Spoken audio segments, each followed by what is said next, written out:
Hey, what's going on there, guys? Welcome to the RBN channel, and today I'm going to talk to you about the 5 ways to improve your mixes. But before we get into that, be sure to watch the entire video, drop a like, subscribe, and turn on your post notifications so you know right away when we come out with a new video. Also, check us out on SoundCloud, links will be in the description. Now, before I talk to you guys about the 5 ways to improve your mixes, this isn't a video of me telling you that I'm the best engineer, because I'm not.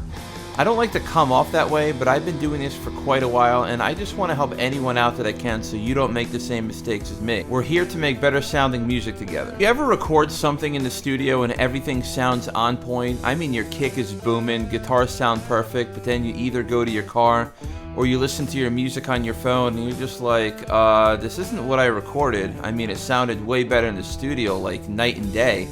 There are a few things you can do to help that, and I completely understand budget is always an issue, and maybe you have a less than ideal room to work with, but here's number 1. You might have to improve your monitoring. Now, I didn't say to go out and blow a ton of money on the most expensive pair of studio monitors, because honestly, any monitors with a flat frequency response will work. Try treating your room with acoustic panels. Now, I know some non-believers say acoustic treatment is a bunch of BS, but it's really not. It's all about putting the acoustic treatment in all the right places. I'll link some videos in the description that will help you figure out where to put your panels and bass traps. Acoustic treatment isn't that expensive, and I'll also drop some links on acoustic treatment that I've used that worked well for me. Number 2. Get a pair of reference monitors. Now, aside from having your regular monitors for mixing, having a second pair will give you a second opinion per se. I totally get that every place you listen to will have a different sound, but if you don't have a second pair of speakers, you won't be able to compare your mix to anything, at least not until you're like listening in your car. At least that way you can correct some mistakes and fix your levels while you're already in the studio. Or if you have a pair of headphones, like I have some Sony MDR 7506s, or a different computer, you could listen that way. You just want to be able to conveniently compare your mixes, that's all I'm trying to say. Number 3, know your gear. This is probably the biggest tip, because everybody is guilty of this. I mean everyone, including myself. Everybody is so quick to keep buying and buying new gear, and then they'll buy more gear before they learn the new gear that they just bought.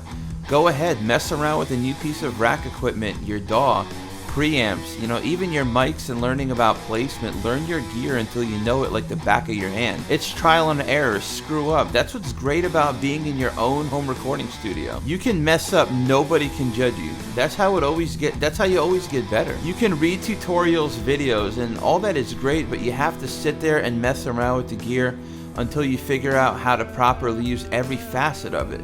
I mean, I remember when I used to record through GarageBand so many years ago.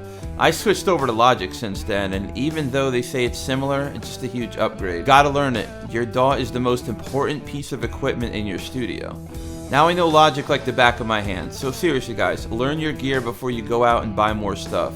Your improved mixes will show, I promise you. Number 4, filter your mix and mix your mix. Okay, now this sounds like a huge play on words now, but seriously, put a filter on your master output. Use a low pass filter so you could focus on the bottom end, a high pass filter for your treble, and a band pass filter for your mids.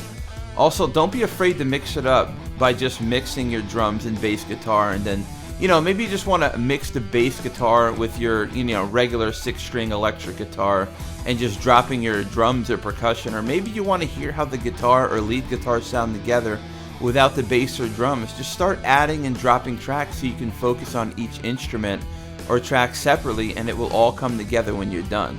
Experiment with your mixes, make everything sound whole. Number 5, judge your EQ levels based on the room that you're working with. There are elements in recording that we try to compensate more than others.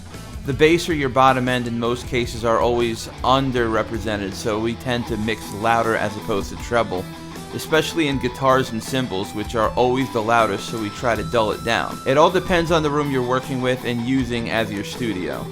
Every room is different. Once you really pay attention to every element or sound in your room, you'll not only improve your mix, but moving forward, it's just going to be a lot easier for you to EQ your levels, not just when you're finished with your project, but while you're already working. You'll have a good idea of what your levels should be. Alright guys, so those are my top 5 ways to improve your mix. Leave some comments and let me know if you want more of these kind of videos. Might be a part 2 in the works, but if you enjoyed this video and want more, drop a like and subscribe. Until next time, stay rockin', guys.